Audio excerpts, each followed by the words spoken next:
Hello, welcome back to Micho's mansion inside of Knarrative. And we're here for our fourth episode. I'm here with Maria Judice and Andrea Battleground. And we are discussing their list of 10 films in 10 years, which is a companion to the 101 Essential Black Films and the 101 Pan-African Films. And so today we're going to try to tackle two features in 1 hour. We are looking at the decade of the 40s and the 50s. We're looking, no, sorry, the 50s and the 60s, right? Yeah, 50s and the 60s with Black Orpheus by Marcel Camus in 1959 and Black Girl by Ousmane Sembène, 1966. Both sort of got a French director thing going on, but one off the continent, one off of another continent. Yes. Any feelings? So I'm gonna let you all as the experts jump in first. Go ahead, ladies. Let's start with Black Orpheus. I feel like let's, go in order here and talk about this amazing musical taking on a traditional story that maybe you've heard of it, maybe you haven't, but trying to do it in a different way. It actually comes from the play. And I don't know if Andrea has more here about like that move from the play to the movie.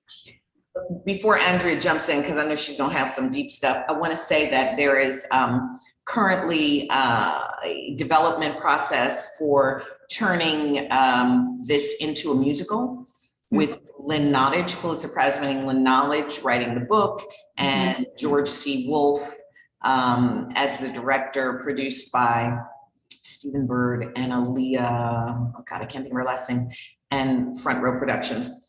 So I just want to say that. And I want to say before I begin, because musicals are my kind of thing, I was like, if we're talking about governance structure, social structure always requires us to tell our stories through their stories. So we're not just, there's a whole rich life about Blacks and Carnival, but they got to tell it through some mythological story. Yeah, and I guess we can just start there, just a little bit there. It's like, as you mentioned, it comes from, we have some French kind of perspective here. Our director is French. This is a co-production of Brazil and France. It's really kind of Brazil's first big cinema film. And I think what we really see is the French kind of imprint on this film. I think you can call it a French film just as much as you can call it a Brazilian film, in my perspective. But I'm sure Andrea has some more poignant points there. Woo, y'all. Okay. The research process for these two films had me in some feelings. Okay, so where to even start with Black Orpheus? I think a great way to consider both of the films we're trying to tackle today is your response and the way that you connect with these films is very dependent on when and where you enter, to paraphrase Anna Julia Cooper. I think that Maria's point is an excellent one because depending on who you ask is whether this is a Brazilian film or a French film. There are a number of Brazilian people invested in the film industry and not, who would check you if you called this a Brazilian film and be like, no, this is a French film that they came over here and made. And so let's just get it correct. And I think that distinction is interesting for a number of reasons. One, let's talk a little bit about the origins, right? So the origin of the play, which was called Orfeu de Conceição, which becomes very significant because Conceição was the name of a fictional neighborhood created for the play. It was written by a poet, playwright, diplomat named Vinicius de Moraes. And he was really trying to take the Orpheus myth, or the story of Orpheus and Eurydice, and use it to talk about a very specific set of conditions in Brazil. That's not quite what Marcel Camus decided to do. Yeah, agreed. And I think that the legacy of the film gets further complicated because Vinicius de Moraes saw it when it premiered at Cannes, by the way. He had no control over the script. He just handed over his play to Marcel Camus and said, do your thing. And depending on which of his children you asked, meaning Vinicius's children, he wasn't wild about this film. I do think that Marcel Camus' aim was to craft something that completely overwhelmed the senses. And I think that that's clear from the very first moment when the first image we see are these marble, this white marble that gets exploded with this burst of color and this burst of sound. And he's telling you exactly, he meaning Camus is telling you exactly what he's trying to do. And to that extent, it really worked. I mean, the audience that he's creating for is certainly not a Brazilian audience. It's certainly not, it's certainly not to do particular justice to a story, in my opinion, flawed as the story may be, because it's based in this myth that is already has a lens that's not the Brazilian lens, right? But I do think a couple things make it really an interesting conversation to have. I want to speak specifically about the fact that it's not just placed in Brazil, it's not just placed in Rio during Carnival. The locale of the film are Favela. Favela, thank you. That's the word I was grasping for. It's in this favela, which up until the release of Black Orpheus still had, I mean, I really do not want to romanticize or idealize life there in any way, but this was kind of the last gasp of having that be in any way a life that can be spun in a poetic way. I think that a really important document when you're talking about Black Orpheus is to also watch the documentary that was made about it called In Search of Black Orpheus, which I think was made in about 2004. And they put a very specific context around the favelas that I found particularly useful. One of the interviewees is very specific, and he says, at this time, the poverty there was distinct, but the favelas were still considered almost like a Rio tourist attraction if you were coming for Carnival. Yeah, like people would come and then they would like tour the favelas, even though life there was already filled with all these hardships. He discusses the fact that there was definitely open sewers at that time, even though indoor plumbing had definitely found its way to Brazil. He was saying that the structures were not just not sound, but they were literally building like these huts out of cardboard, and that's what people were living in, right?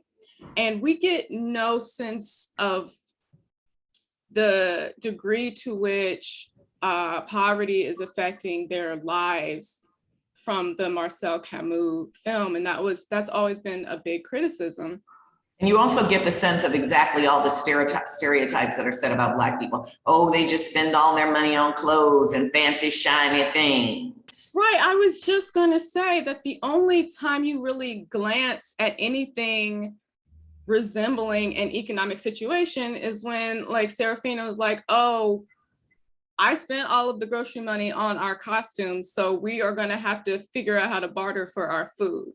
My kids are the grocer. Listen, I'm gonna get into that in just a minute. But like that comment happens, and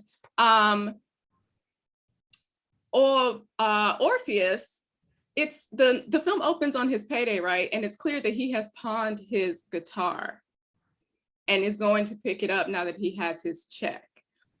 I mean, provided he still has any check left after Mina, his fiance, is done with him.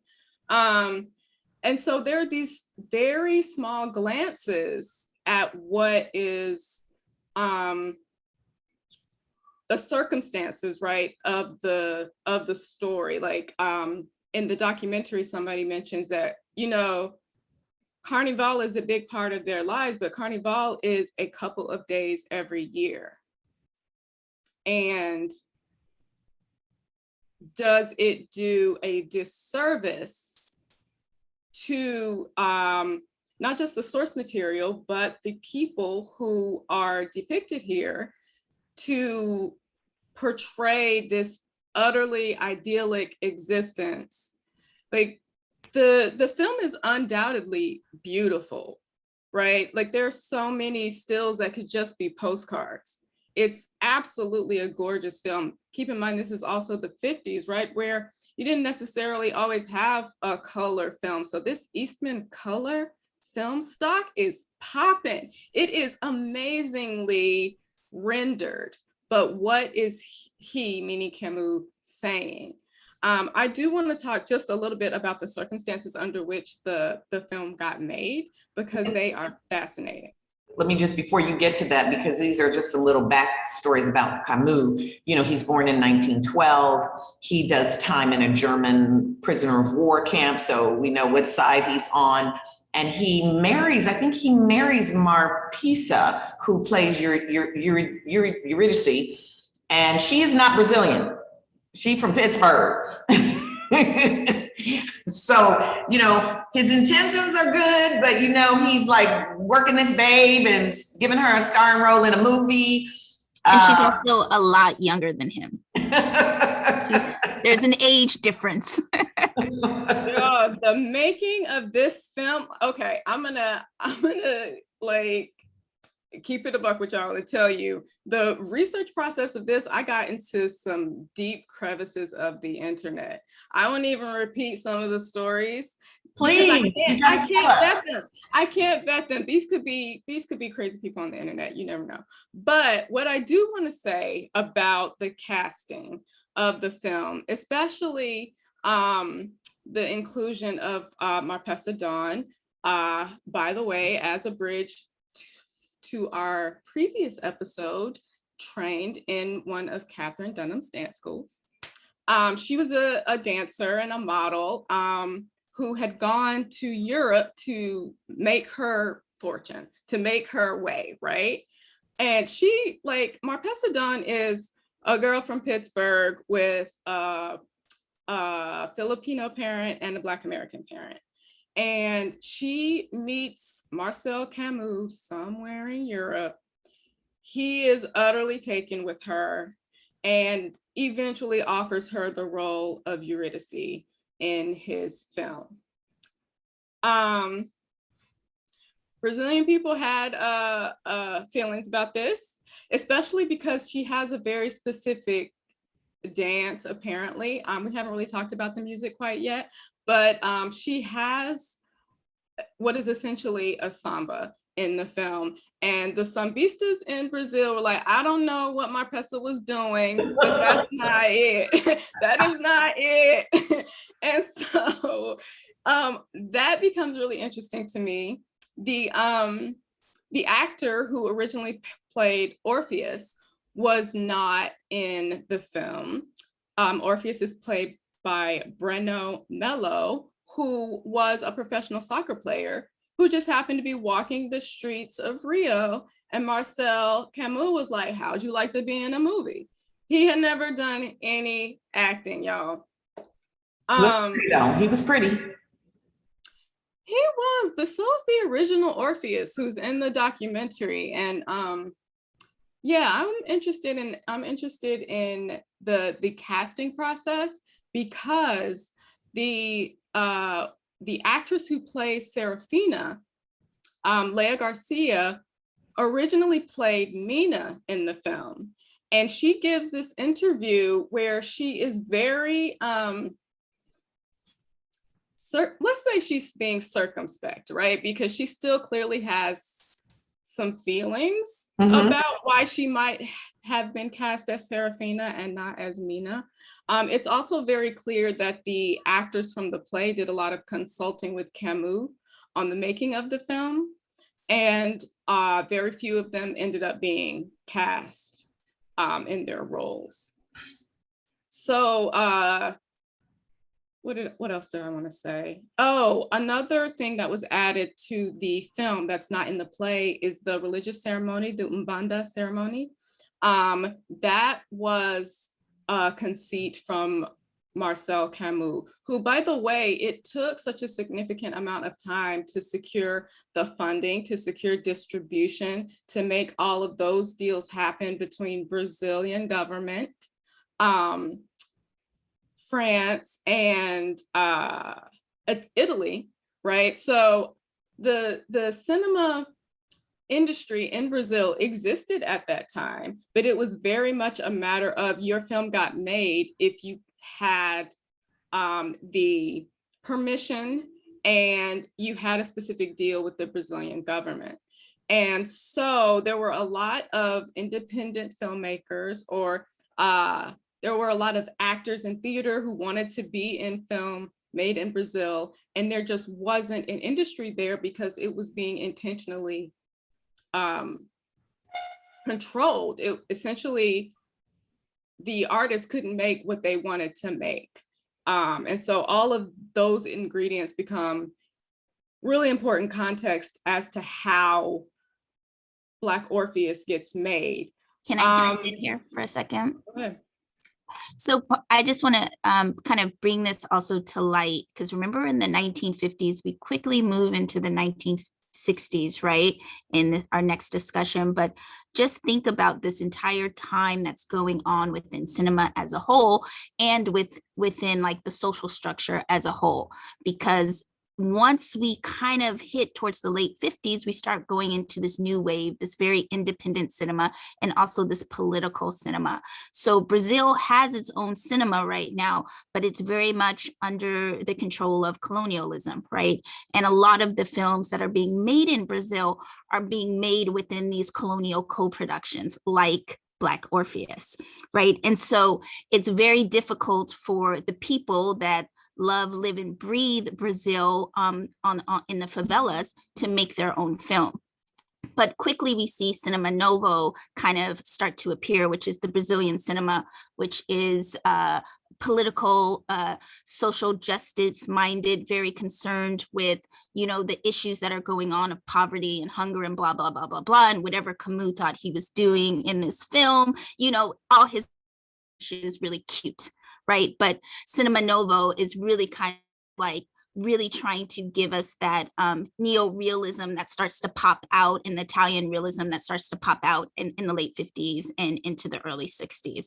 So I just want to like put a kind of like a context on where we are. And you can say even like in the Hollywood, like these big budget musicals are great, but also we're seeing another emergence of cinema at the same time that's coming from the people. And where they're going to get their money from, we will see as we move forward. But yeah, thank you for adding that additional context. That becomes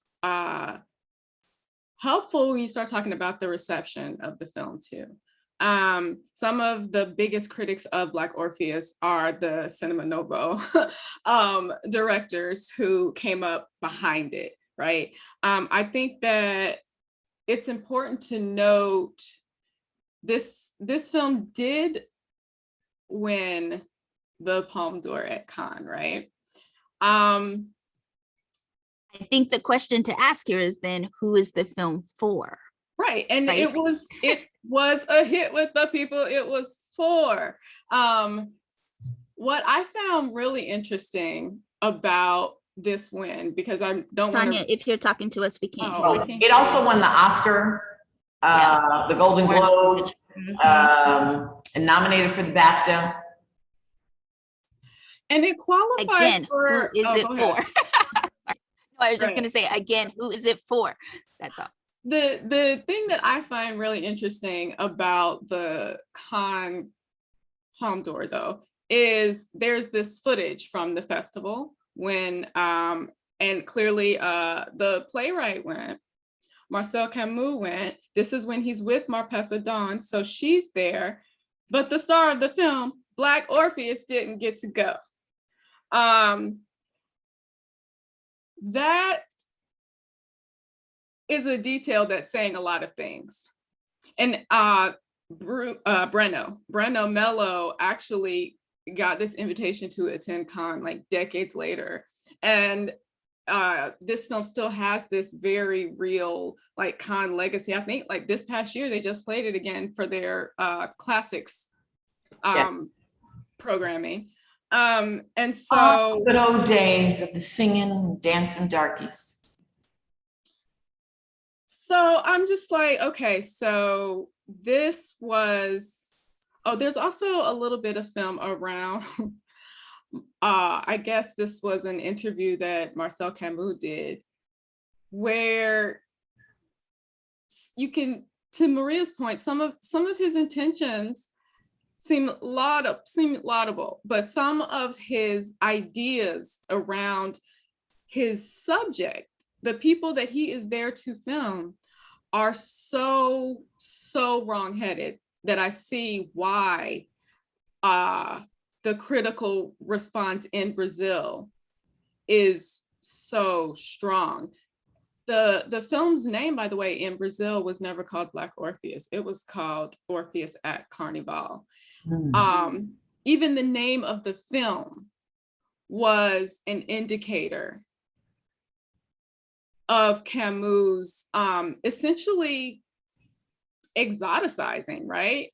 Essentially trying to create this very specific narrative, this very seductive narrative around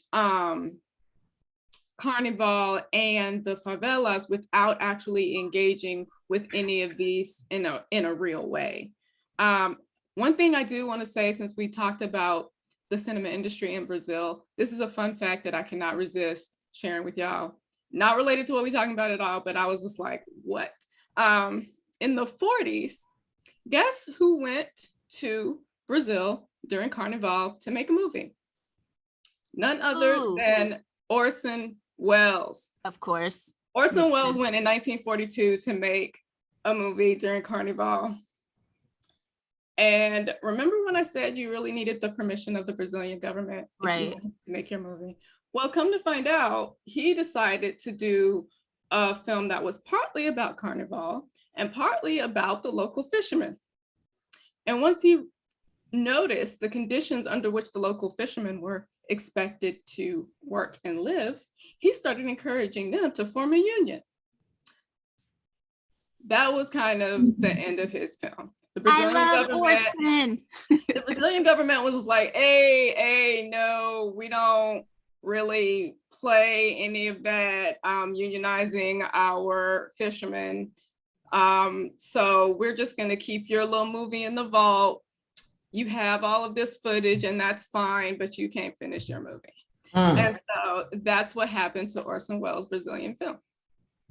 So one thing I want to just bring up about this film that I think, like, why is it on the list? And also, why do we also need to do the investigation on it, right? It's on the list because it really brings Brazilian cinema to the world. It's one of the first films that, you know, brings Brazil. And even though it is a French, so we have to be clear to understand the French co-production here, but it does bring Brazil to the forefront of the world with this film. The other kind of piece that I do want to note, though, we still are in this time of, you know, the imitations of life and and stormy weather, right? So we're still in this time of the white gaze in our filmmaking, and especially the filmmaking that is at the forefront. And so here we have a film that's about the white gaze or the colonial gaze, or, you know, whatever dominant culture gaze on Brazil and Black folks.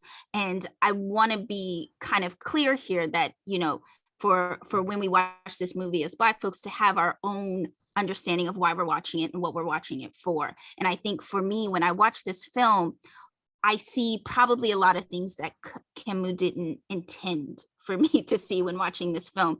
And I really see this real, and I would love to hear you guys, what you guys feel about this like idea that I have here. But I've watched this film a number of times, and I'm always really struck by how his comment is that poverty will be kind of everlasting, right? Like there's this kind of like they're destined for tragedy because the two Eurydice and Orpheus die. Of course, we're repeating, you know, this Greek tragedy. But then they show these three kids at the end of it, and the three kids are still dancing and singing in poverty. And we don't really have an out of the poverty or the social conditions that put these people here in this favela. So it kind of like makes me incredibly mad when I watch this film, but also I'm kind of like this movie opened me up to Cinema Novo. When I was very upset with this movie, then I discovered Cinema Novo, and I was like, oh, this is the part that I'm interested in. This is what I like. Curious what you guys think about that. Well, you know, I guess for me, you know, coming from musical theater, I'm wondering why anybody wants to tell this story again. There's no there. There's a couple of wonderful Jobim songs, but it isn't even really a musical. There's not really any musical number. It doesn't have any of the form of what we think of as musical. And yes, they could change it, but it's really just, is it Greek? Is it a Greek myth? A Greek myth with a couple little songs thrown in. And help me if I'm wrong, didn't he kill her? He flicked on the electricity and he killed her. Well, not just that, but I think death is following her around to say that you messing with But he pulls the switch. It's gonna end your life. Like from the beginning, Orpheus is lying about his current engagement. Orpheus got this woman who's crazy, don't want him to be with nobody else. So, and death turns, and the first time death turns to him and he's like, take care of her.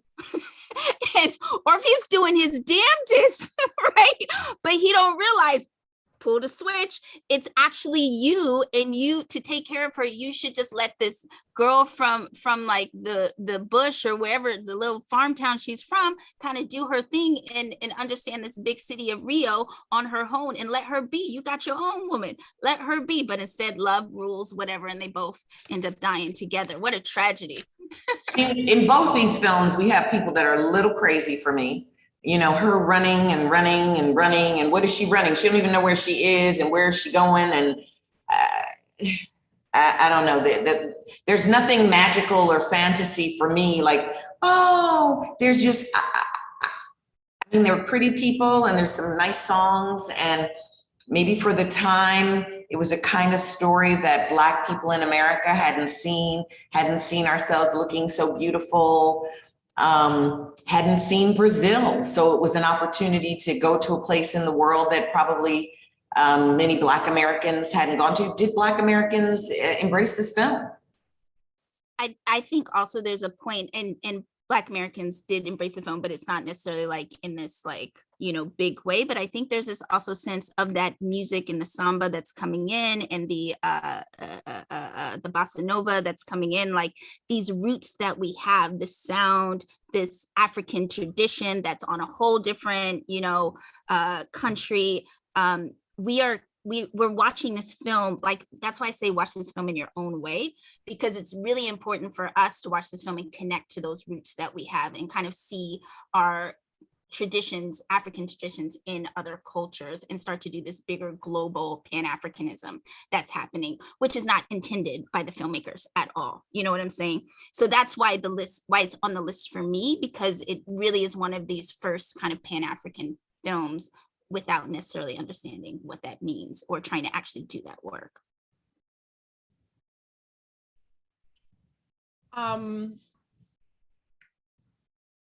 There are a couple of things that I do think are really interesting about the film from a storytelling perspective. I do want to finish the thread that you just brought up, Maria, which is the music.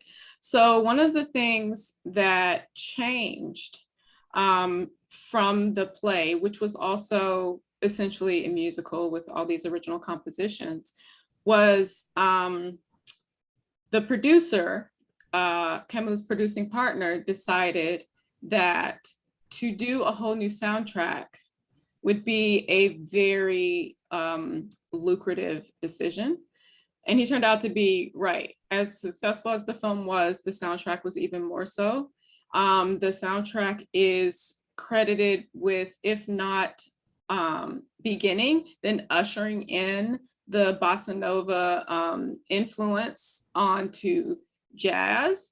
The people that appeared on the soundtrack had these whole new careers. Several of them came over to the US and were really at the forefront of this kind of new trend in popular music. One of the anecdotes from the documentary is that either in 1963 or 1964, the only #1 that wasn't by the Beatles was the Astrid Gilberto girl from Ipanema. But for me, and I think that that's a very important distinction, Maria, that you just made, it's that when and where I enter is that I am looking to, if not decode for my own understanding, then to at least define. Whenever the camera is on us, I'm interested, right? And then I can really think through intentions and what was done successfully and what wasn't done successfully and whose care is centered. Whenever we are on screen, I think those are important things to consider. And so with Black Orpheus, something that I find really interesting is the way that it does or doesn't conceptualize death, right? So is death following Eurydice? Or does she think that that man in the mask is death?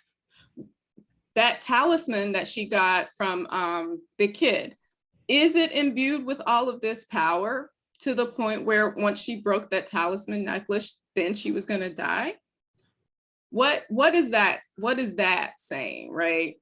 I will say that to both of your point, like that was, I appreciated the dramatic irony that actually Orpheus was the one that ended up killing Eurydice after all of that hollering they did, after all of that running and screaming that she did, after all of those shots, right? They have shot after shot of the sign that says danger, high voltage repeatedly. They're telling us that something's gonna happen with the electricity before he flips the switch.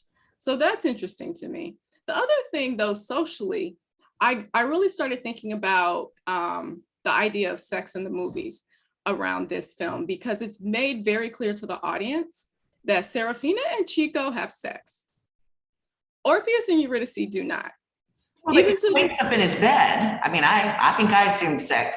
I assumed sex too. I did not, especially because he goes out of his way. Like there's this shot where her breast is about to be exposed, and he goes out of his way to make sure that she like maintains this modesty and pulls the sheet up. That's interesting. I thought she invited him into the bed, and then we wake up the next morning and there's a different level of intimacy in their relationship. Like her innocence seems somehow lost. Interesting. that casts a whole different light on death then. I did not have that interpretation. So like that's a thing where I would rewatch for a whole new outlook on For there. me, I think as your interpretation in that sort of fantasy way that people like to tell stories in the movies makes more sense to me in terms of Orpheus saying at the end, I loved her. You know, much easier to love someone you haven't had sex with. Whether they say women know who a man is before they lay down with him, and then they forget after they get up. And men don't know who a woman is before they lay down, and once they get up, they're really clear. Yeah, I mean, I'm gonna have to, as many times as I've seen this, I would have to watch again to see if I can. He did say he was gonna sleep outside. He said he's gonna sleep outside. Yeah, my interpretation was absolutely that they did not, from the symbolic gestures to the fact that she is always in white, except for when she sneaks out in Serafina's costume. I'm gonna go with you. Yeah, so yeah, I mean, I think that those kinds of interpretations are super interesting. What do you two think happened at the Umbanda ceremony? Was that really the voice of Eurydice coming out of that old lady's mouth? Or was that Orpheus's projection? I totally went with the conjuring of Eurydice because the death was recent in my own beliefs, right? The death was recent. He goes to the morgue. He gets a little direction from this kind of almost like guiding angel about how to go into, say, Hades or some kind of passageway to bring her out. And there's this also like, don't turn around, which is kind of like some kind of thing I have in my head, like as soon as you turn around, it's over. And so he turns around and like kills the vibe or kills the connection, right? But yeah, I knew it was going to happen from the moment he walks in the room. From the moment we move into this other worlds where it gets into the African tradition, right? Like it becomes like a whole other level of what the possibilities of the spiritual realm was. And all those little pieces that we've been dropped through the film, like the charm and the song, right? Him bringing up the sun and what Orpheus's power on women starts to come to fruition. I'm sort of very interested in spirituality in many traditions. And the most powerful thing that can be said about real spiritual traditions is their secret. Like the Mormons don't let certain people into certain areas of the church because you have to have reached a certain level before you get there. So if it's really some deep sacred tradition, you're not gonna see it in a movie. Okay. Right. And for me, like it's not necessarily like I'm understanding this is exact tradition of the religion as much as it is the depiction within the film. And everything in the film is very surfacey, right? They're only giving us a surface understanding of the favelas. They're giving us surface understanding of this two couple. And so they're giving us a surface understanding of this religion. Right, but it's this French white guy's depiction of, and if the favelas are the tourist place, then, what is the Brazilian version of we're going to perform for you tourist filmmaker, what we want to show the world of what our tradition is, because we would never throw our pearls before swine. 100% agree. 100% agree. And can I just throw out the morgue scene?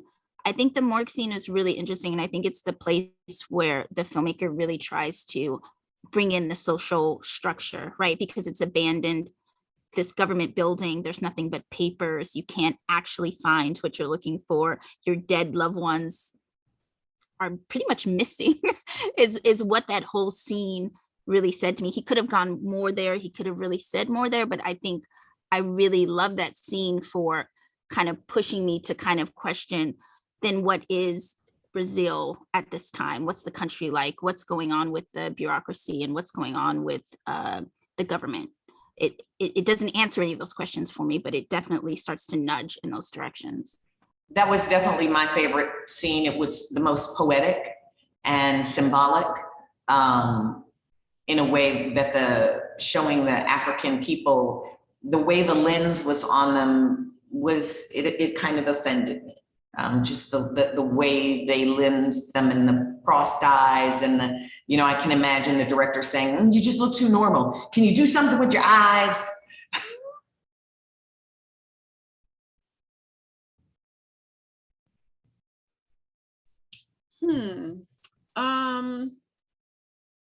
Yeah, I wonder how much of that was a directed performance, right? And how much of that was exaggerated or excised because of who was watching. I don't have any answers for that, but I do think that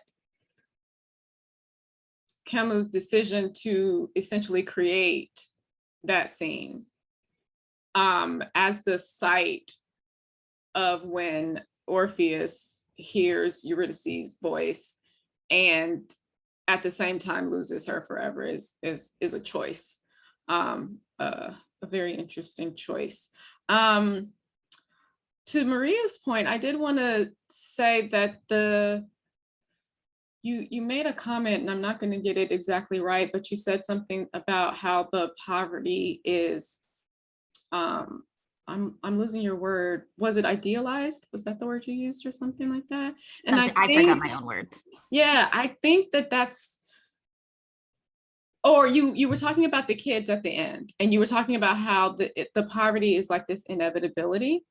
And I think that becomes an important distinction because, I mean, in terms of what the favelas, the condition that they are in now, it is, but Marcel Camus is saying that it's existing in this poetic backdrop, whereas the poverty is the point. In the documentary that I keep referencing, the Brazilian musician Seu Jorge specifically talks about poverty as a violence that is done to people. It is a decision. Poverty is a decision. It's not this benign set of circumstances that are happening to people. Absolutely. And I think that distinction is what seems like it's gnawing at us in this conversation, and it's certainly a point of contention for the critics of the film. So I just wanted to put that distinction there. I want to stick on that for a minute. This idea of poverty is something that is done to people because, in many of the African traditions, like the Native American traditions, land cannot be owned. Because you are part of the community, you have a share in everything. So there's no way for you to ever be poor. You can go away, you can come back. You always have, you have ownership of whatever your community has ownership of. And this idea of property as theft, and that some people are define their wealth in terms of other people's poverty. It's almost like they make these whole books and pictures because that is what they use to compare what they have to what people don't have. And they've curated this poverty for their lifestyle. So that to me is a great segue to Ousmane Sembene, because, bricklayer gets to France, teaches himself French, starts writing books in French, starts making movies.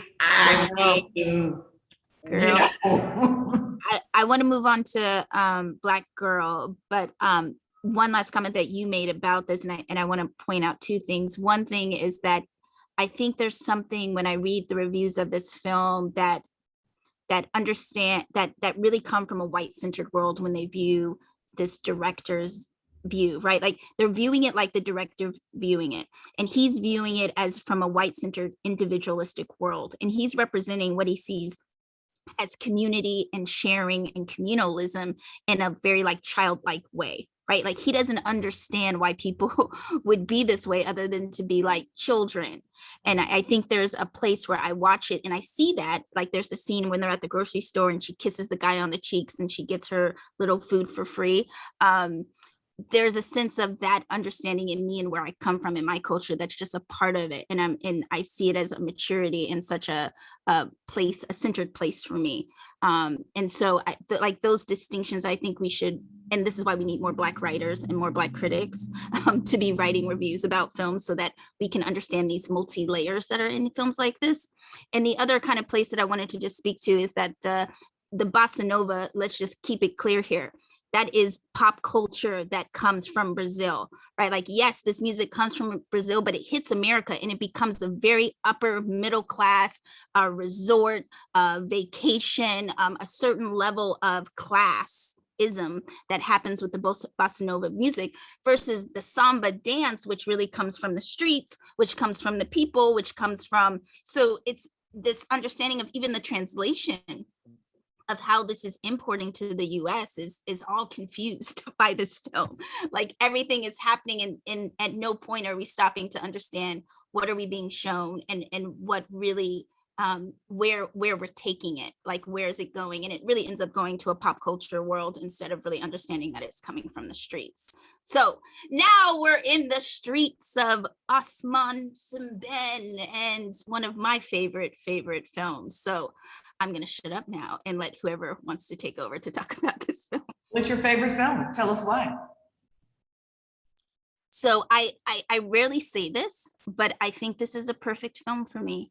Like I watched this film and it's perfect. And even the scene that I hate the most, which is when she's in the bathtub and she commits suicide, I get very angry at that scene, but I love this film. I think it's simple. It's not simplistic. It's it comes from a writer of literature, a person who knows storytelling back and forth, and he's giving us master work. He's literally saying, I know how to write a fucking story, and then I'm gonna place these images on top of the story, and then I'm going to place in the background the mood and the vibe and the atmosphere so that my mise scene is so rich and layered that you got to watch this film 100 times to get all the little pieces that he drops you. All right, that's my piece. I think Andrea had something to say.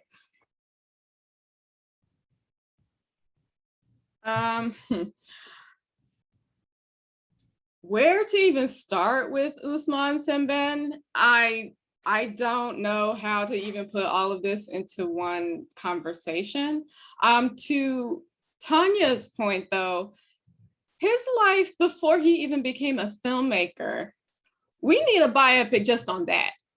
It's amazing what he lived through before he even decided it was time for him to pick up a camera, right? I mean, to discuss my relationship with the film, I'm still not sure how to talk about it. I'm a little bit I'm a little bit obsessed with this as a piece of storytelling because there's not a single frame, image, sound, word that is wasted in this 1 hour runtime. It's symbolism on top of symbolism. It is just it's like a 60-minute rally cry to make you pay attention to the long arm of colonialism. And he is, meaning Sembène,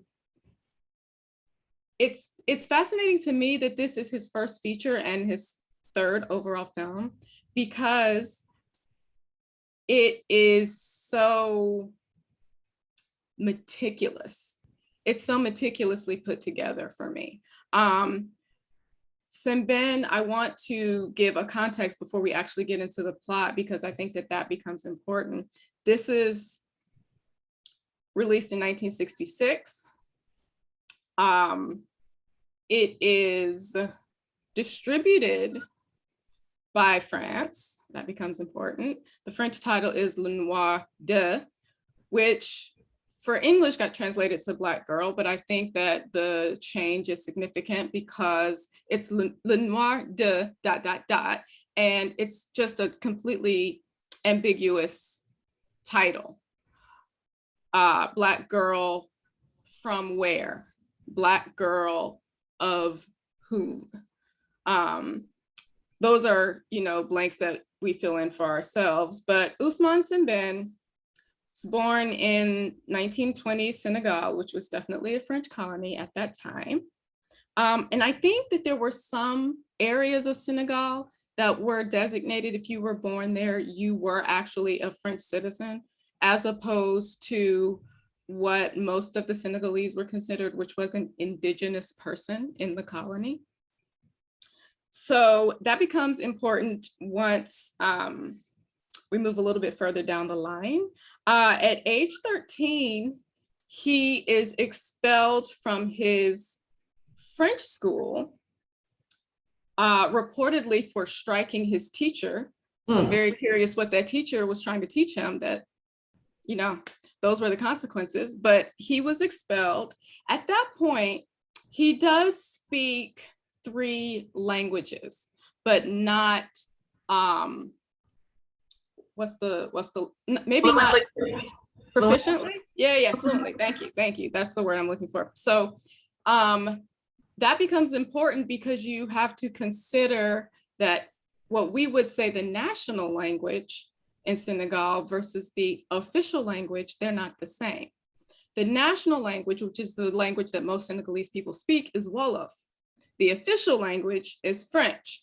And then for a year or 2 in his childhood, he actually attended a madrasa. So he actually speaks a little bit of Arabic as well. He he is expelled.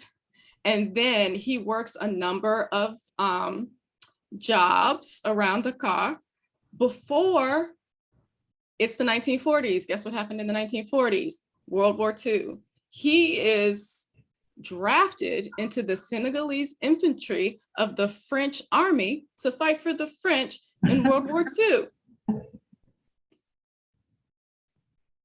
Okay, that becomes important because it's a whole plot point for a later film of his. That's why I do point that out. But it's also the very, very beginnings of what become a political awakening for him, because he speaks about the fact that even though he had gone to school, he could read and write, he spoke several languages, he ended up writing letters for Frenchmen who could not read and write.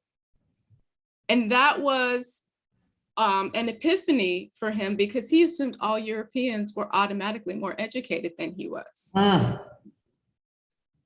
Also put a pin in that because for a time during the war, he was essentially a scribe, the same role that he plays in the film. After World War II, he goes back to Senegal for a little while, but ends up in France as a stowaway, by the way. That's how he ends up in Marseille as a dock worker. Keep that in mind because that's the plot of one of his novels. While he's a dock worker, remember this is 1950s, there's not all of this machinery that loads and unloads boats. He is carrying a coffee sack on his back and has a horrifying accident where he literally broke his back and has a very long convalescence. And that is when he essentially turns himself into an intellectual. He reads philosophy, he reads literature, he reads political thought. Keep in mind, this is the 50s, and this is definitely when Frantz Fanon is publishing. So I want to put all of that into context because coming out of the... Can you talk a little bit more, like, why would you mention Frantz Fanon's name and how that, like, because I think that there? Sembène is making a direct reference to black faces, white masks in the film. Right. And also we're talking about World War II, where Fanon has similar experience, but his experience is Algerian and he's coming from a different French colony, but having similar experience. And I think as we talk about stormy weather and we talk about the Black soldiers that are coming out of World War II and World War I, we should also just understand, like, not just our American experiences of these things, but these global experiences, but the global experiences that on Black folks, right? And how then those wars really shift people's lives, right? Not just shift the colonialism that happens in a whole other kind of level of colonialism that happens after World War II. So all these Black soldiers are introduced to other parts of the world because of their service, and then they kind of resist going back to the way it was. So yes, excellent point. Thank you for pulling my coat and getting me together. Appreciate you there. So now we're in the 50s. He becomes a man of letters. He writes these novels in French. They're successful in France, and they are all about what his people in Senegal are going through. And he picks these specific experiences that he has had. The novel that's essentially considered his masterpiece, God's Bits of Wood, is about a labor strike in Dakar in the 40s that he participated in.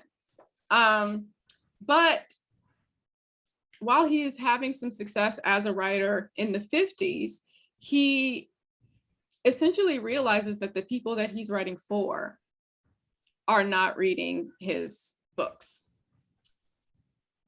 And so he becomes interested in cinema.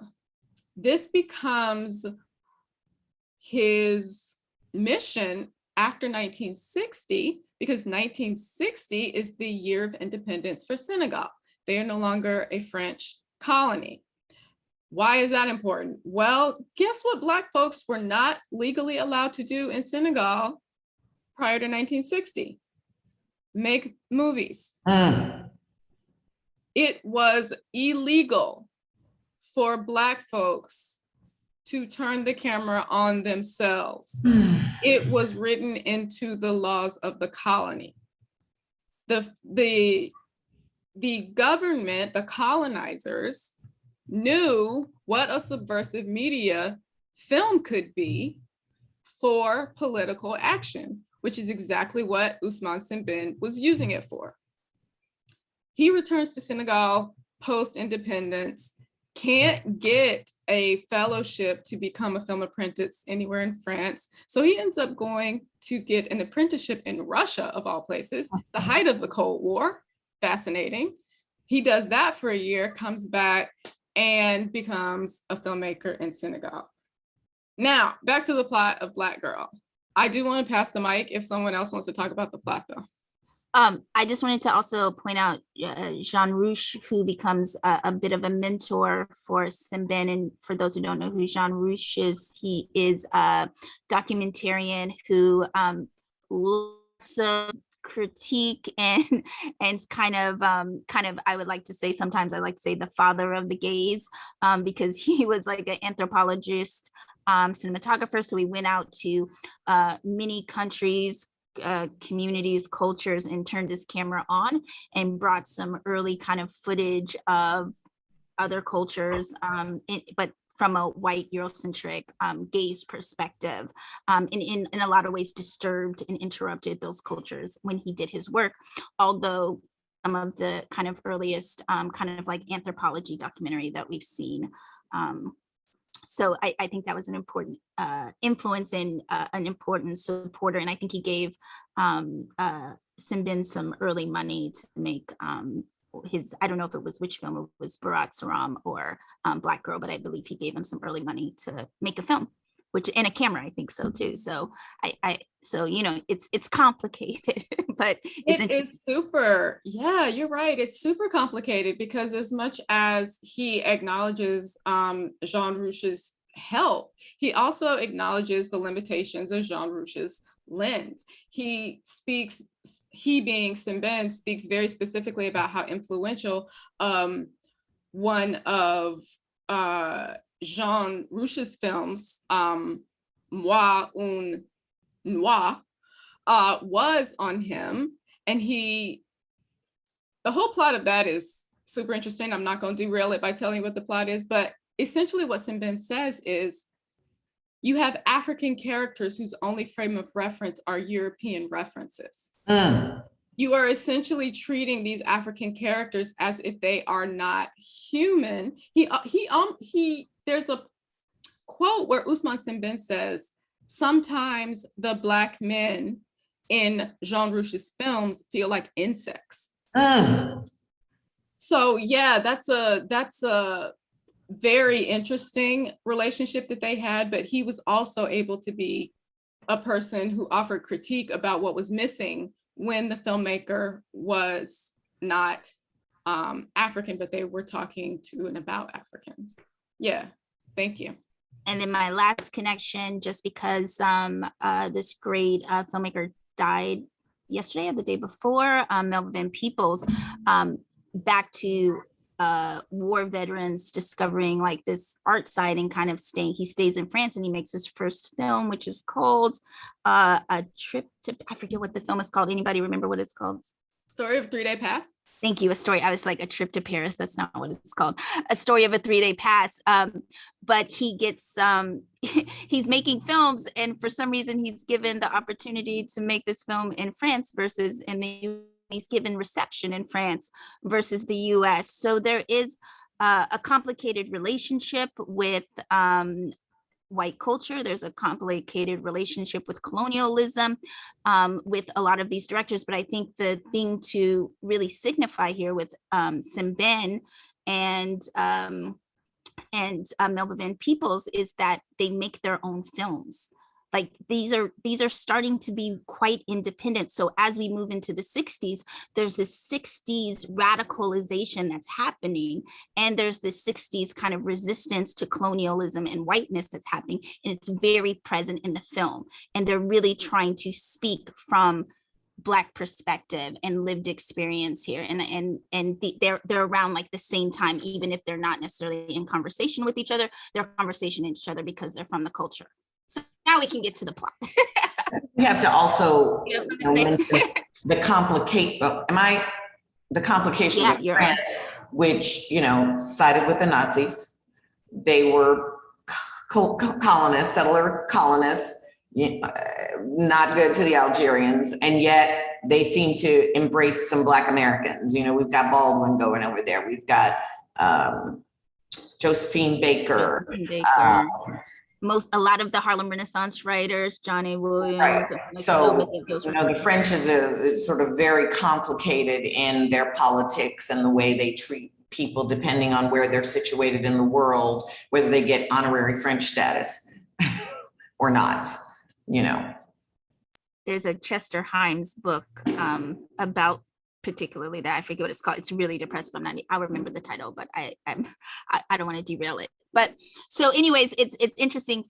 The artist, here we are. So we're in Black Girl. We have this really interesting story plot that really, I believe, based on an article that Simbin had read about a young Black maid who had committed suicide on the Riviera. And he creates this story about this young Senegalese woman who is a nanny in Dakar for this white couple who lives there, and they bring her to the Riviera on vacation. But when she gets there, she's doing everything. She's doing the cooking, she's doing the cleaning, and she's not allowed to leave the apartment on her own. So when the kids come, when the guests come, she's the maid, she's the nanny, she's all the things, and she's pretty much trapped and confined, and I think even say prisoner in this place up until the point that she can't take it anymore, particularly the situation and the relationship between her and the wife of or the woman of the house becomes really dire for her, and so the only way she can figure out is to commit suicide. And then we see a little bit of white guilt, maybe, I don't even know if we can call it that, towards the end, where the guy, the husband, who's pretty like the whole film, sobers up enough to go make his apologies and throw his money at the family, which they do not receive or take. And that's the end of the film, and there's so much here. I think there's just so much here. And when you put it in context of Black Skin, White Mask, there are so many layers. And I really do recommend to read that book while watching this film, because you can see him pulling on this level of or colonialism in Black folks and what those layers are and what that means for us. I think the most interesting thing to me about Black Girl is it's beautiful. I mean, the color, the black, the white, the woman is beautiful, the clothes she's wearing. She looks like a young Audrey Hepburn fashion model, sweeping the floor and washing the tub. And I don't, know, but I can't imagine at that time we have a film that gives aspiration to that particular person. I keep sort of relating it to Precious in the way that, like, she has dreams. She has big, big dreams, and we spend most of the film inside her head. Like, she has the things she wants to see in France and why she takes this job, what she's going to do and see in France, and none of that happens. And the woman she works for has given her these beautiful clothes and these shoes as a way of seducing her into coming with her to the Riviera. And then she is attacking her for wearing the clothes that she has given her. I found, as I said, both of these women were the women. There was a, for Semben, is that a correct way to say it? That women are the center of his films. There was a way in which both these women were a little bratty for me. The women weren't very rounded or complicated for me, that I had to actually think, like, it wasn't until the moment that they were writing the letter for her that I was like, oh, they've never given her a dime. Like, I think that whatever my ideas are about why people leave their countries to immigrate, I had an assumption that, people leave because they want to send money back, but clearly she had never been given any money to send to anyone. She was a slave. Yeah, to speak to both of your comments, one thing that I do think becomes really important to me is that the actual end of the film, the final shot, is the kid with the mask. And it was his mask to begin with. The legacy that's attached to this mask is its own narrative. The mask is doing some narrative work in this movie, y'all. Like, the mask symbolizes, like, the gift, right? At the beginning, the culture, because she finds the mask was always with the little boy. She picks up this discarded mask, decides to make a gift of it to her new employer, right? Gifting the culture to these white people. They put it up amongst their barrage of decor, which starts to become this real, like, to me, it just became this physical evidence of plunder, right? That it doesn't even conceive, it doesn't even occur to them that why is it there? Why does your French home even look like this, right? Once Diana becomes so disillusioned that she's just like, I don't know what I can do, but the one thing I can do is I can take my mask back off this wall. And that becomes this whole other symbol, when, like, the climax to me is when they get into this physical tug of war over this mask toward the end, because I'm just like, the mask is everything. The mask is us, right?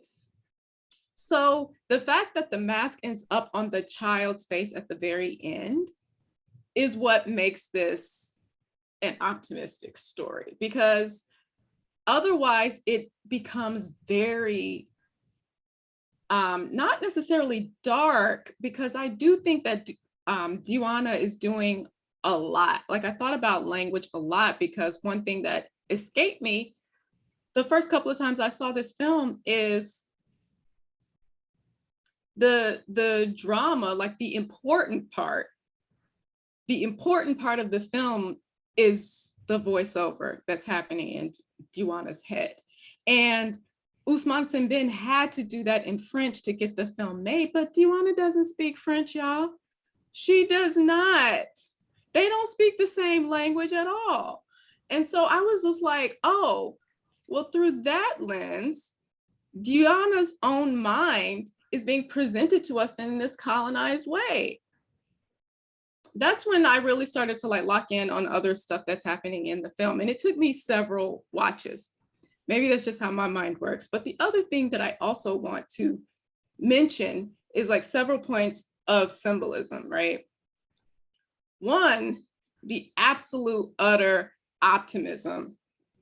Tonya, you alluded to this earlier, that Diwana is approaching this new job with. When she gets off that boat, y'all, her outfits popping, jewelry, stilettos, her wig is laid. It is everything. That shot is iconic for a reason. She is everything. And I think that the slow tearing away of those physical things, it's important not just because it indicates to us the deterioration of Diwana's mental state, but it's also very intentional on the part of Madame, her employer. Like their relationship actually, I found to be more telling because they lock in as adversaries very early. Remember the dinner party where that man gets up and he's like, oh, I never kissed a Black woman before. When he does that, Diwana and Madame lock eyes, and it is on from that point on between the two of them. It really is. And I thought that that was interesting. She doesn't look at anyone else at the table. She locks eyes with her, and Madame sees her. And it's just like, okay, boom, challenge accepted. And that is when she flips this switch and she becomes not just antagonistic, she decides, you can tell she decides to start this really abusive taking down of Diwana in this way that the husband, when I watched it for our conversation tonight, what I noticed was everybody's reading material, and I had never noticed that before. And this husband, y'all, all he wants to do is sit in the living room and read this little comic book. That's all he wants to do. Why does he have a comic book? What? And I thought about that and I was just like, you know what? That's symbolic. No shade to comic books. Love comics, y'all. But I think Sembène is trying to communicate to us how unsophisticated his thinking is. It's really not complicated to Monsieur. By the way, Monsieur and Madame don't have names in the film and I love it for them. He's just like, okay, well, we needed to employ help for this house, so we did. Oh, like it never occurred to them that for as long as she's been there, she hasn't been paid. And she has a sick mother in Senegal. So he was just like, oh, well, we'll just answer this letter and here goes your money. And then the problem solved, right? Boom, boom, boom. His thinking is very unsophisticated and conveniently immature. And I think that that was an intentional choice on the part of Sembène. I think that Madame's thinking is quite sophisticated and cruel. She is going out of her way to make sure that she is cruel. And I think that Sembène is using the two of them to say that there's more than one way to mistreat somebody. The other thing that I wanted to mention is the flashback scenes to Diwana's life in Senegal. Those are interesting to me because there's this whole depiction of what she had to kind of convince herself that she wanted to leave. Like she had a boyfriend. She had family. Well, yeah, like, yeah. But I think that he's symbolic too. Like when she's in the room, in his room, there's this very specific shot composition where you see this huge banner featuring, who is that? Lumumba. That's Lumumba, president of the Congo, who had, been assassinated. So I think that he's making all of these statements around Diwana. Simbin himself plays the scribe/school teacher who's writing everybody's letters, because most of these people do not read and write. He know everybody's business. So what becomes, what is not said but becomes evident to me is that, Diwana had to get a job. Her mom was sick before. And she's like living this really introspective but quite poetic life. Because remember when she was doing in the voiceover, she talks about how when she was going to the different places to try and get a job, she was sitting there and she was waiting for destiny to happen. She has all of these lines like that, where it's just she has this whole interior life that is being dismantled by a situation. And I think colonialism has done to all of us. It's dismantled our whole history, our movement, our memory, just erased. Which is the point, right? That's exactly that is exactly what Simbin is doing with his work. And by the way, Black Girl was centered on the actions of European and colonialism, but he goes post-independence too, or post-independence conditions, meaning that he starts thinking about independence for a lot of people, especially in Senegal, as this academic situation, where he's just okay, well, post-independence, many conditions didn't change. And what did change was the most powerful and corrupt people look like us now. So that's not in Black Girl, but I did want to put that in there because that becomes very, very evident in his later work. I do have can I just drop in there and say I think what you said in that last point is really key here, because the reason why also I like Black Girl coming from a Black studies background, when the first time I had this film, I was thinking of Fanon, right? And Fanon really is talking about the Black psyche. He's really trying to understand our relationship to colonialism and talk about these places where we are coveting whiteness and colonialism to a point that we can't release ourselves from these chains of colonialism. And film is like this allegory. Diwana is looking at these images and she's looking at these pictures and at this white world, and she wants to journey. Same thing with think of Julie Dash's Daughters of the Dust. What does the North promise? What does the French Riviera promise to Dakar? And she's being naive about all of it. And so what happens is, when she starts to taste this white world, when she goes to the world, it starts to diminish even more of herself than it had already done. Colonial starts to do a whole kind of wrecking of what her soul and psyche is doing. And I think it's an allegory for Black folks to really think about. So how are you going to release these chains if you already know you got chains in Dakar? Why are you going to go to the French Riviera and think you're going to release these chains and there's going to be some love from there, when the exact opposite happens to her? And this is what Fanon is kind of teaching his work, is kind of for us to think about what our own psyche is doing, where we are within this, and to think about Black psyche, not the white version of Black psyche. Well, when you start talking about film and just colonialism has made us all want to model them, because when you model them, they give you a few more crumbs, and everything only goes to people who are in the image of them. If you write books about them or that references them, that is what gets accepted. And so we have built whole economies on how can we make the Black version of what they do. That's, we didn't ever really get into Spike Lee, but someone, I'm not going to out this person, said, you know, Spike Lee was making really brilliant films until he let them know that he really just wanted to be in the club. And he's in the club.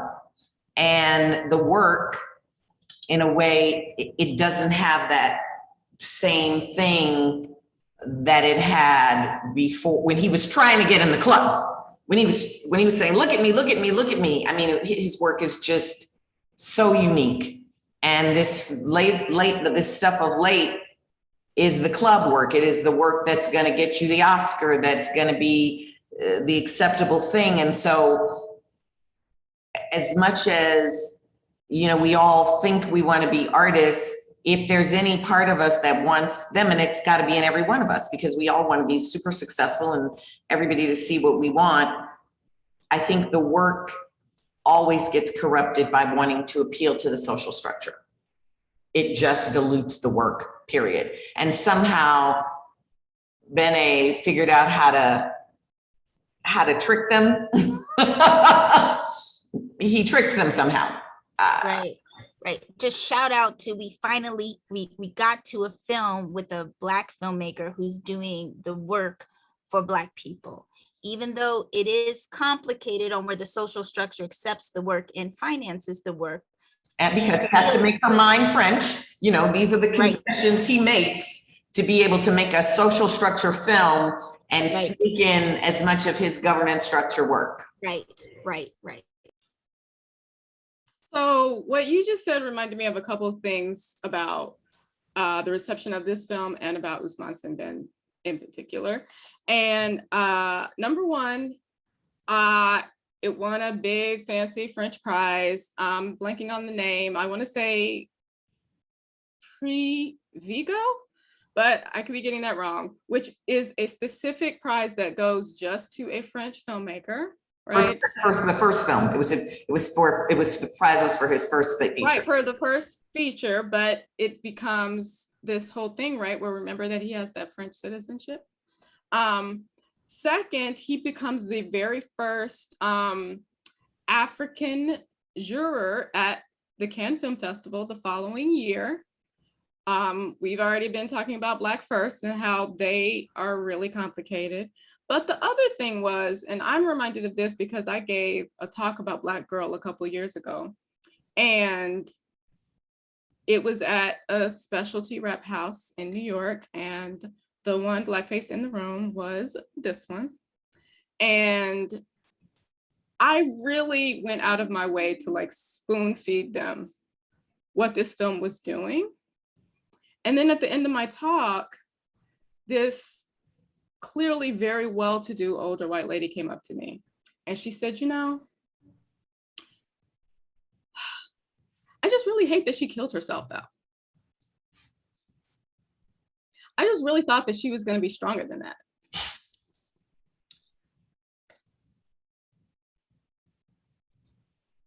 And I feel like I was silent for a really long time, but I don't know how long it was because I think I blacked out. And I tell that anecdote, not that I had some wonderful comeback against this lady. I mean, it was very awkward and I was just like, oh, okay. And then I just kept it moving because I felt like I had given enough of my time at that point. But I'm reminded of that because as explicit as Sembène is making what he's trying to say here, the reception to it was still so selective. And I think as successful as it was, ultimately, it must have also been frustrating because particularly after the success of Black Girl, first of all, starting in 1968, he made the rest of his films in the language that was native to the area that he was talking about. But also, I don't consider Black Girl to be a particularly subtle film. I do think that it is very intricately made, which is different. But after Black Girl, Sembène said, you know what? I'm gonna just say the quiet part out loud. From here on out, it's just gonna be It's just going to be what it is. I'm going to say what it is, and then the people that get it, get it. And he got in a lot of trouble. Several of his films got banned. So in his, not just in France, but in his native country, they were banned. I mean, to his death, he was far more famous internationally than he was in his home country, even though he is considered the father of cinema on that continent, which is a loaded word, and we can talk about that another time.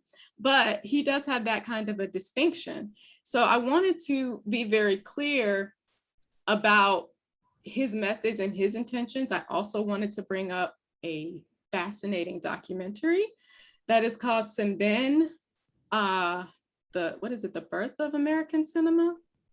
I mean, The Birth of African Cinema, The Beginning of African Cinema, something like that. It's from 1994. And it has, among other things, it has Simbin teaching a class. It has Simbin going into his methods, into his ideology, but it also has a fascinating interview with Ousmane Simbin and John Singleton, 1994. And or 1993 maybe. Ancestors, wow. John Singleton had made Boys in the Hood at this point. He had just finished Poetic Justice. He has not made Higher Learning yet. And aside from the fact that he looks so young, talking to Ousmane Simbin, he also looks so kind of lost. He describes himself as a man who feels homeless. John Singleton does. And so in light of having, recently lost John Singleton, watching the two of them interact and talk about what they aim to do with their cinema. Ousmane Simbin has a very good quote that I will not botch here about the 3 lies that Africa told us. You should look it up just for the 3 lies. It's really good. Well, I think you should tell us. You can't drop us like that. What are the 3 lies that Africa told us? Well, I mean, he ties it to what Africa has convinced us that we need. And the first one was Christianity. And the second one was, oh gosh, what was the second one? And how did Africa convince us of Christianity? Because essentially it was a tool of colonialism. Right, it was a tool of colonialism that they brought the popes before. They brought the kings. They brought the popes and the priests to lay the work to really fuck with the psyche of the people and to convert them all. So by the time the kings got there, the kings were donned or throned by God or by religion itself. They were the replacement of the deity, so that that whole colonialism could happen easier. Right. So to be clear, I am paraphrasing, but the way that I remember this quote is the first was Christianity, the second was capitalism, and the third was democracy. Would you send that to me, please? Because I want to know that. You're muted. The quote, yeah, I can send you the quote, no problem. Yeah, thanks. So I have another quote here from Simbin, and it's almost like a mission statement because it reminded me so much of political theory, where he essentially says, my intention is to portray the preoccupations of my people. In all my work, the protagonist is never really one man. It's the group or the conditions that produced that man. And that mission statement immediately put me in the mind of that idea that popular culture, what's that Stuart Hall quote? Is it popular culture is one of the sites of the struggle? Popular culture is the site of the struggle against, one of the sites of the struggle against the powerful, right? And I thought about that a lot in terms of what Ousmane Simbin is doing with his cinema, right? I mean, I have more, but I want to hear from you. No. Well, when you stop with that, I think that, Dr. Carr, or I don't even know if it wasn't Dr. Carr, but I was listening to someone the other day who was saying, this is one of the first years in the history of asking young people what they want to be, where more young people want to be YouTube creators than want to be doctors. And there's one little girl who wants to go to medical school so she can make TikTok videos about doctors, but she don't want to be a doctor. And when you say that, you know, popular culture is the side of the struggle, I'm like, well, we lost, because popular culture is like the Pied Piper leading us all off the cliff. Right. I mean, for me, popular culture is this like counterintelligence thing. Once something becomes popular culture, it becomes a part of these like hands of the where no longer the radicalism and the resistance that we were doing with hip hop. Now we're doing the capitalism with hip hop.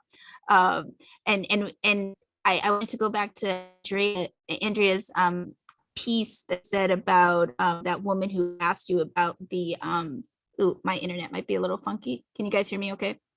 Yes.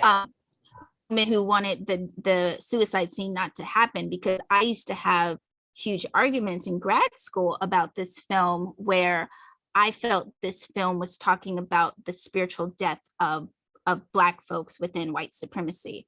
And that spiritual death is what we see in the suicide. And that is kind of the whole point of the film.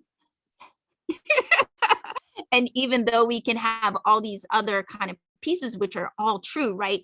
Capitalism, colonialism, whiteness, racism, all that stuff is true. The real thing I was watching as a Black person was, don't let them take your spirit.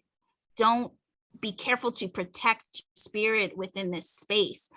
Be careful to protect how your spirit is going to be, and your psyche is going to completely be diminished by engaging within white culture, white supremacy, and capitalism. Like, there's so many places in this film that's just like, protect your heart, Black people. That spiritual side, even though this film might feel minimalist and it might feel maybe even sterile at points, I think this film is really about spirituality. Maybe that's a huge, but yes, the death is the point. Like, that was my whole shock at this woman's refusal to actually absorb the gravity of the story, because I felt like that was willful. Like, I felt like I had done more than enough work for interpreting that doesn't really need interpreting, right? But I knew where I was. So to Maria's point too, oh, also what you said, Tonya, I think that the culture that we create certainly has the potential to resist. I think that there becomes a real issue, and that is what we're grappling with now, at what gets made, whose voices are invited into certain rooms, who are the decision makers, because ultimately they become the culture creators, right? Like, we can have, you know, brilliant artists on the margins making work that just no one ever sees, and it is resistant culture.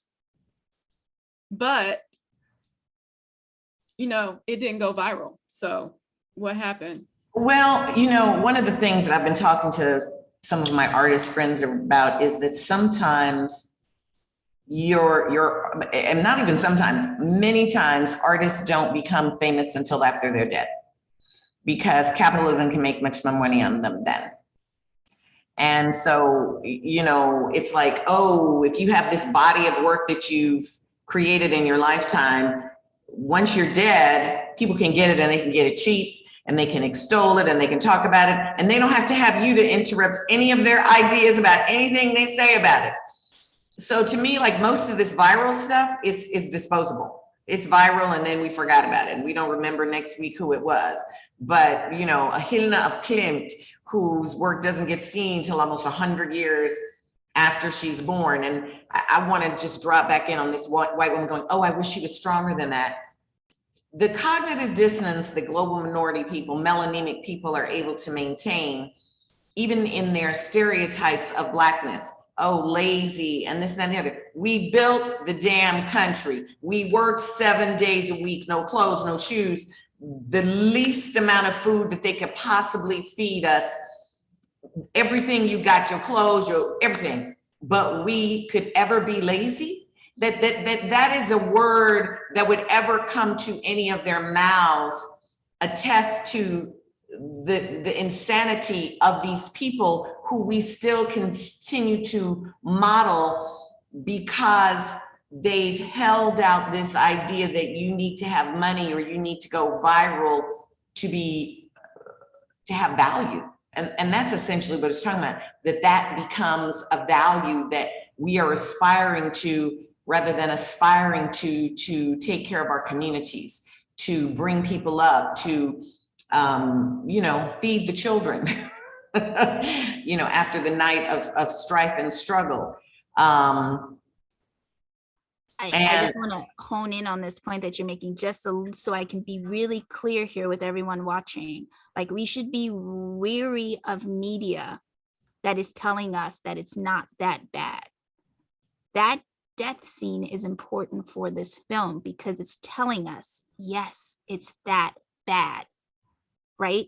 You can watch whatever movie you want to, and they can put on great costumes, great makeup. They can make slavery and all the big pop and circumstance backgrounds and everything look fun, interesting, and romantic. But please note, it was that bad. And you have to watch and read the things that our culture is telling us, that it's informing us about why it was that bad. And Simbine is telling us in this post-colonial structure, it's still that bad. And this is the measures that this woman is taking because she feels slavery. She feels imprisoned. She feels confined. She feels no other way out because she doesn't speak the language. She doesn't know people. She's not next to any of her people. She's hundreds and thousands away from home. All she got is her bathtub, put her hair back in her Bantu knots and take her own life. And I think that's an important thing for us to hold on when we watch media and do the literacy for ourselves, because Netflix is serving us, Amazon is serving us, NBC, ABC, everybody's serving us that our Black experience isn't that bad when we talk about the beginning up until now. And we need to start saying, what for us is it? What do we think it is? This is important why filmmakers, this is important we make artists, actors, this is important why we do the arts, right? Why we do it in our way, through our vision. Andrea?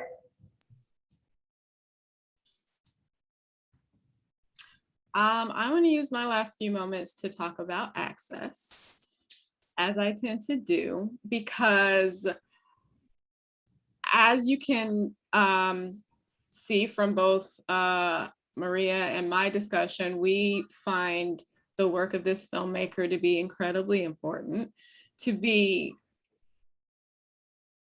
ultimately several acts of rebellion caught on film. Ousmane Sembène made 9 features, and as of right now, 2 of them are widely available. And I want to use my last bit of time to say, here's this brilliant filmmaker who was absolutely instrumental in a whole new way of talking about Black folks in movies. And we can only see 2 of his 9. We can certainly see the entire career of Federico Fellini, for example. So, and that's no diss to Fellini. I love me some, Nights of Cabiria, but I'm just saying, we need this work, and we need it to be at an accessible level for the people who needed to see it. Yes, and I just want to make one last point about the period that we are in now. We're hit the 60s. we're going through massive revolutionary times between the 60s and 70s. And so other films that people should be keeping in mind are films like Soy Cuba, Battle of Algiers. There's actually like a whole genre that probably can be laid for all these kind of films that are very politically minded, very revolutionary minded, and kind of doing the work away from the structure and the film to bring the camera, the small camera, on the streets and have the viewpoint of the people and talk about how the revolution is going to happen or how it is happening. And this is actually a really fun period right now that we're in cinema. If people are looking for more things kind of like this film, you can really just kind of stay here for a while and really discover a lot. And then I wanted to point to this brother who did a documentary. I actually haven't seen it, but it's been on my list forever to watch, called Simbene. You've seen it. Andrea's seen it. And I do think that here's a place where you can study somebody hardcore. Simbene has just a lot of places to study read his books, watch films, watch the documentaries about him, and really study work around him. And as we're wrapping up, I want to say that there's a brilliant book called Wayward Lives, Beautiful Experiments, Intimate Histories of Riotous Black Girls, Troublesome Women, and Queer Radicals. That is some of the most elegant prose I've ever read, talking about the white lens on us, our communities, and the way they write our story, even the way they tell pictures of us, and we have no agency or opportunity to even tell the story. They make a photo and they label that photo, and that tells a certain story of who we are, and we are so much more than any label or story that they could ever tell about us, which is, I think, a big piece about what Ousmane Simbene is saying with Black Girl. Well, thank you, ladies. This was awesome again. I hear Andrea is going off, and we may not have her for a while, so maybe we're gonna have to put off some time for a while and save the last 3 of the 10 until we can have you back. I think I'm open for whatever we decide. It's been a great discussion today. I didn't think we were going to get through these 2 humongous films because I thought there was going to be too much to talk about. But I mean, definitely we left stuff off. But I mean, it was a really great discussion, and I can't even tell you how much my heart gets filled having a conversation about both of these films with you two, in the spirit that you two have these discussions in, because I just haven't had that many really digging conversations around the Blackness of these films and what they bring to us as people in our lives. So